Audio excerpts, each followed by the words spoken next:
Matumaini yangu ni kama uko salama mtazamaji mpendwa, karibu kufuata habari ya leo. Kwanza vichwa vya habari. Maofisa watatu wa jeshi la Kongo wamefika Goma mjini ambao uko chini ya udhibiti wa M23 kwa ndege ya MONUSCO. Wamechaguliwa kuwakilisha sehemu ya Kongo ndani ya mfumo wa pamoja wa ukaguzi na ufuatiliaji wa kusitisha mapigano.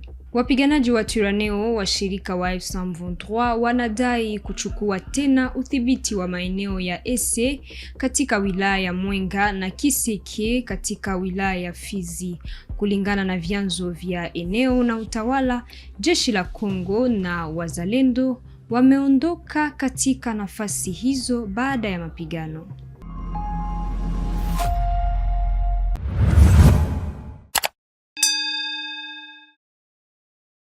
Hujambo.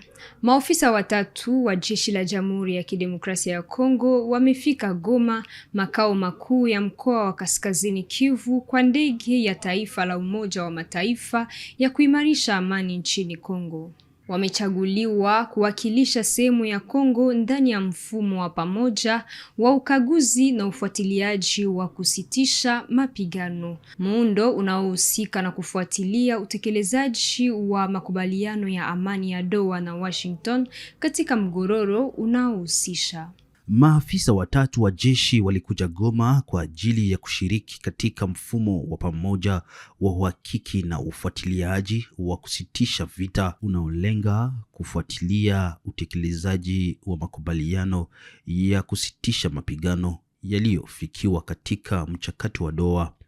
Maafisa hao ambao ni luteni kanali mmoja na majori wawili walisafiri kwa ndege ya MONUSCO pamoja na naibu wakilishi maalum wa katibu mkuu wa Umoja wa Mataifa nchini DRC Vian Van de Per. Katika barua aliyoandikia MONUSCO, makamu wa waziri mkuu wa waziri wa mambo ya ndani Gikabombo Modianvita alishukuru shirika hilo la Umoja wa Mataifa kwa kusaidia usafiri wa maafisa hao wa jeshi la DRC.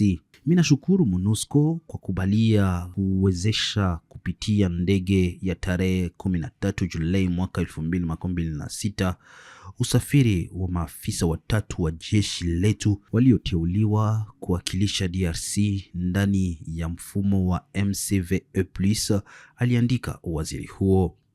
Maafisa walioteuliwa ni Luteni Kanali Ben Epule Cosmas ambaye ni kiongozi wa timu pamoja na Meja Lokoli Bofanda Fredi na Meja Kitoko Dominikene Andre ambao ni wanachama wa mfumo huo. Juhudi za diplomasia za kuhakikisha usitishaji wa mapigano kati ya serikali ya DRC na M23 kwa sasa zimekwama. M23 imeshutumu timu ya upatanishi kwa kutokuwa na upande wa haki. Kwa mujibu wa barua hiyo rasmi, mazungumzo kati ya serikali ya DRC na MONUSCO yalihusu pia ulinzi wa raia, msaada wa mfumo na kufuatilia usitishaji wa mapigano na uratibu wa kutekelezaji wa makubaliano yaliyofikiwa. MVE+ inalenga kuimarisha ufuatiliaji wa usitishaji wa mapigano na kurahisisha ukusanyaji wa taarifa kuhusu ukiukwaji wowote wa makubaliano hayo katika eneo ambalo mapigano kati ya FARDC na M23 bado yanaripotiwa mara kwa mara. Wapiganaji wa Twirwaneho wa shirika wa M23 walichukua tena Jumatatu tarehe 13 Julai mwaka 2026 udhibiti wa maeneo ya Ese katika wilaya ya Mwenga na Kiseke katika wilaya ya Fizi sehemu ya Itombwe. Kuchukuliwa kwa maeneo haya kulitokea Jumatatu tarehe 13 Julai mwaka 2026 kulingana na vyanzo vya utawala na vya eneo vinavyosema kuwa wazalendo na jeshi la Kongo waliondolewa katika eneo hilo. Wapiganaji wa Twirwaneho wenye ushirikiano na M23 wamechukua tena udhibiti wa vijiji vya Ese, Mwenga na Kiseke Fizi tarehe 13 Julai mwaka 2026. Kulingana na vyanzo vya ndani, wazalendo pamoja na FARDC wameondoka katika maeneo hayo baada ya mapigano makali. Siku hiyo, Twirwaneho wametangaza pia kuchukua kipupu makuu ya sekta ya Itombwe. Kanali Rugabo Fidel amesema kuwa wameendelea kulinda raia na kupigana hadi kumaliza utawala wa Kinshasa. Kwa zaidi ya wiki moja, mapigano makali yanaendelea katika milima ya Minembwe. Baada ya kupotea kwa nafasi ya Point Zero, hofu inaongezeka katika maeneo ya Kalemi, Fizi Centre na Baraka. Pia kuna taarifa za askari wa FARDC kuondoka katika baadhi ya nafasi zao, jambo linaongeza wasiwasi kwa wananchi. Mamlaka za mkoa na jiji la Goma zilikutana Jumatatu tarehe 13 Julai mwaka 2026 na wakuu wa wafanyabiashara wa viatu vya masoko ya Fondation Irene na Fondation Mama Hortense ili kuondoa uvumi ulikuwa unawezwa kuhusu kufungwa karibuni kwa maeneo haya ya biashara. Mkutano ulifanyika katika Musée Katalahimbi chini ya uongozi wa mkurugenzi wa kabineti wa gavana wa Kaskazini Kivu, Bati Musanga Erasto, Nsaza Maoro Ntegera Vincent, akisaidiwa na mkurugenzi wa kabineti msaidizi Remi Segihobe Bahati, pamoja na meya wa Goma Desire Ngabo Kisuba. Ripoti. Les responsables des vendeurs de souliers au marché Fondation Irene et Fondation Mama Hortense, situés dans la ville de Goma, ont été reçus ce lundi 13 juillet 2026 au musée de Himbi par le gouverneur des provinces du Nord Kivu, Bahati Musanga Erasto, représenté par son directeur de cabinet, Sanzama Horontengera Vincent, et son directeur de cabinet adjoint, Remi Segiobe Bahati, en collaboration avec le maire de la ville de Goma, Desire Ngabo Kisuba. Au centre des échanges, apporter des éclaircissements sur les rumeurs annonçant la fermeture de ces deux marchés spécialisés dans la vente des souliers. Selon le maire de la ville de Goma, Desire Ngabo Kisuba, cette rencontre visait à rassurer les commerçants, à mettre fin aux informations qui alimentaient l'inquiétude. Kulikuwa incompréhension entre wamama wa Fondation Irene, wakati Fondation Irene imeenda kuchangana na Fondation ya Mama Hortense. Kuna wamama moja ambao wao hawakuweza kuelewa na tumeweza kuwaikalisha wote pamoja na tumeshapata suluhisho. Ilikuwa ni mizozo tu kidogo kidogo, lakini deja suluhisho imeshapatikana. Message yetu ni ya amani tu. Chama chetu ni chama ambacho kinapenda amani. Chama chetu hakipendi watu kugabulana. Chama chetu ni chama ambacho kinapenda umoja wa watu bila kufatana lugha, kabila, watu wote waishi fasi moja. Sisi tunawapatia amani ndani ya mji wa Goma, chama kinawapatia amani na tunapenda hiyo kazi ambao wanafanya ni kazi ambazo zinaweka familia za mingi, hatuzipenda tuwaone wao wanagombezana katikati yao. Yaani ni amani tu na umoja ndio itaweza kubeba mji wetu wa Goma mbele. À la sortie de la réunion, un sentiment de soulagement était perceptible chez les participants. La majorité composée de femmes entrepreneurs. Ces dernières se sont réjouies des explications fournies par les autorités provinciales et urbaines, estimant que ces précisions dissipent les malentendus et les inquiétudes qui régnaient depuis plusieurs jours.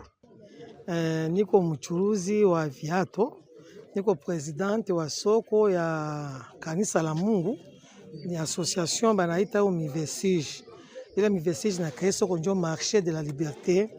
Tunashukuru Mungu sana sana sana sana kufatana na mizozo enye ilikuwa entre mamambre ya association mbalimbali, bakapenda ituambukie na si ikwe kote yetu. Me tunashukuru Mungu kwa wakuu viongozi wa hii province yetu.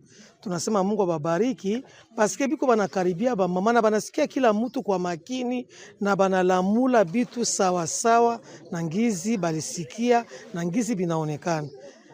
Precisement mie peke personnellement nashukuru kusema kwamba bakuu viongozi banasema abakuexige mtu atoke mu association yake wala atoke mufasi yake aende afizione, me banacha kila mtu akwe libre kutumika kazi, paske kazi ndio inatuletea chakula, kuchunga batoto na kuchunga majamaa. Tunasema asante sana, ya maana turespekte tu sheria za leta na ingine tuheshimiane, tupendane. Malgré tunaweza kuwa tunafanya kazi moja miatuko kusema tufusione. Mimi nashukuru Mungu sana sana kwa hii maneno. Nashukuru meya wa mji kwa patience yake, alisikia kote yote mbili. Nashukuru tena sana sana tena sana province yetu, dirikabe wetu na dirikaba wetu kwa yote wanatushauria, banasema tuishi kwa amani. Mimi nashukuru Mungu sana, baendelee vile na Mungu atawabariki. Asante sana. Donc banajibia kwa mahitaji yangu parce que kulikuwa ma problème kusema no, banataka na mimi banibomole association na soko kwenye tunafanya effort pendant 16 ans. Tunafanya effort ya kabambi sana, ba moyo bakakuwa napenda enda sema ke mimi alisema atatubomolea. Oh, c'est faux. Anasema no, sikusema ndabomolea mtu na siwezi bomolea mtu, kila mtu atumike, mmempatane tu mtumike kwa amani. Niko presidente wa fondation Mama Irene Buhoro. Kulikuwa parti yenyewe ilikuwa inawaza labda iko leze, labda njoo balisema kuma rezo sosio, ikaacha viongozi wanatuita juu tusikilize nini ambayo haiendeke. Juu ya deménagement ya kutoka kwa fondation Mama Irene kwenda ku marché la prosperité ya kwa Mama Hortense. Viongozi wametushauria na wanasema mchuruzi iko libre ya kuchuruzia fasi kwenye anataka, lakini muamani, na wanasema habapendi ile fujo yenyewe bako wanasikia. Ndio viongozi banatushauria. Vraiment tunapokea mashauri mzuri na tuko na obligation tena ya kuongea na bamambre betu juu tunaishi na watu kuba faire comprendre kama tuko na shida tuitatue entre sie, me viongozi biko na kazi za mingi za kufanya, lakini wanatuambia ule ambaye anasikia anapenda uni mkubwa, milango ziko wazi, mwanapenda kujiexprimer, atakuwa na lomba audience, anakuya uliza mashauri, lakini pali ya kusema kuma radio kuma réseaux sociaux. À l'issue de cette rencontre, les deux parties concernées par les différends ont salué l'initiative des autorités qui a permis de clarifier la situation et de rétablir un climat de confiance entre les commerçants et l'administration. Kwa mara ya kwanza tangu ahukumiwe katika kesi nyingine, aliyekuwa waziri wa haki Constant Mutamba amefika Jumatatu hii katika mahakama ya juu ya haki Kinshasa. Anafuatiliwa kwa tuhuma ya jaribio la kutafuna fedha za umma katika kesi ya Frivao. Mawakili wake walipinga utaratibu wa kesi wakati wa kusikilizwa, ambapo kesi imeahirishwa hadi tarehe 27 Julai ijayo. Bwana Yves Kisombe, mmoja wa wakili aliyekuwa waziri wa haki Constant Mutamba, anaeleza. Aujourd'hui a eu lieu devant la Cour de cassation la première audience de cette nouvelle affaire apparemment qui concerne donc le ministre d'État Mutamba et quelques co-accusés. La procédure ne nous a pas plu, nous, de la défense de Constant Mutamba, qui n'a pas été cité régulièrement, qui n'a pas signé de citation à comparaître, alors qu'on prétend que c'est le cas. L'instruction préliminaire, l'instruction préjuridictionnelle n'a pas été faite. Cette instruction préjuridictionnelle ne nous donne pas satisfaction. Nous n'avons pas vu le dossier physique, nous, avocats. Le client lui-même n'a pas connaissance des faits qui lui sont reprochés. Il n'a pas connaissance du dossier. Et donc, face à tout ça, la Cour de cassation a accordé donc une remise à la quinzaine. Donc, nous allons revenir le 27 juillet pour continuer à rechercher la vérité que nous connaissons. Muungano wa Article 5 unapendekeza kuandaa mazungumzo ya kiraia kabla ya kuanza mazungumzo ya kisiasa nchini Jamhuri ya Kidemokrasia ya Kongo kuhusu masuala ya taasisi hasa yanayohusu katiba. Wakati wa hotuba, mratibu wake Caleb Banza alisema kuwa wananchi lazima waarifiwe zaidi, wafundishwe na kuhusishwa katika mijalada inayohusu mustakabali. Anasema kuwa sehemu ya wananchi wafahamu vizuri yaliyomo ndani ya katiba ya sasa, na anaona kuwa mchakato wa kuhusisha wote unapaswa kuanza kabla ya mazungumzo kati ya wanasiasa. Article 5 pia inakataa wazo la mazungumzo ya kisiasa yanayoishia katika makubaliano ya wanasiasa pekee na inaitaka kuweka wananchi katikati ya mchakato. Effectivement, vous posez la question de savoir, nous sommes pour le principe du référendum, mais au même moment nous évoquons aussi le dialogue civique. Effectivement, nous sommes pour un dialogue civique. Nous ne sommes pas pour un dialogue politique. C'est ça la nuance. Puisque le mot dialogue est devenu un mot auquel nous sommes devenus allergiques. Parce que qui dit dialogue dit salon politique où les uns et les autres seront réunis et à la fin nous serons surpris qu'ils auront une responsabilité après un certain partage de gâteaux, ce qui est une évidence. Mais ici pour nous, le dialogue civique, honnête et éclairé devrait venir avant même tout dialogue politique. Puisque comme nous étions en train de le dire ici, une bonne partie de la population congolaise ne connaît même pas cette constitution. Alors de quoi nous discutons? C'est une erreur, puisque en 2005, il n'y a pas eu ce dialogue civique. En 2005, il y a eu des salons politiques, ils se sont rencontrés à Sun City, ils ont décidé, et ils sont venus nous opposer quelque chose qui était déjà prêt. En réalité, le peuple n'a jamais réellement participé à ce choix. Mais aujourd'hui, si le peuple doit participer, il faudrait qu'il y ait réellement ce dialogue civique. Et le mot civique va à l'éducation civique. Mais cette fois-là contextuelle. Mais la population congolaise sait ce qui ne va pas. Et la population congolaise ou le peuple congolais sait qu'il veut le bonheur. Il sait où il veut aller. Et c'est là la nécessité d'un dialogue civique qui devrait être honnête, qui devrait être équilibré et surtout qui devrait être à l'écart de toute forme de manipulation, puisqu'au moins pour une première fois, nous verrons un peuple congolais réuni, chacun avec son point de vue, mais pour discuter sur des retombées de bonheur. Et non pour discuter sur qui appartient à tel parti, qui est le plus beau, qui est le plus riche ou le plus populaire. Nous avons besoin d'un dialogue civique avant un dialogue politique. C'est ça la démarche de la C5, puisque le dialogue politique n'implique que les partages du pouvoir ou des rémunérations quelconques. Mais un dialogue civique, il va au bas peuple, on l'appelle même le bas peuple. Comme si le peuple dans notre constitution devait être le bas peuple alors que c'est lui qui décide de qui devient président de la République dans ce pays. C'est lui qui peut décider du destin, même de notre constitution.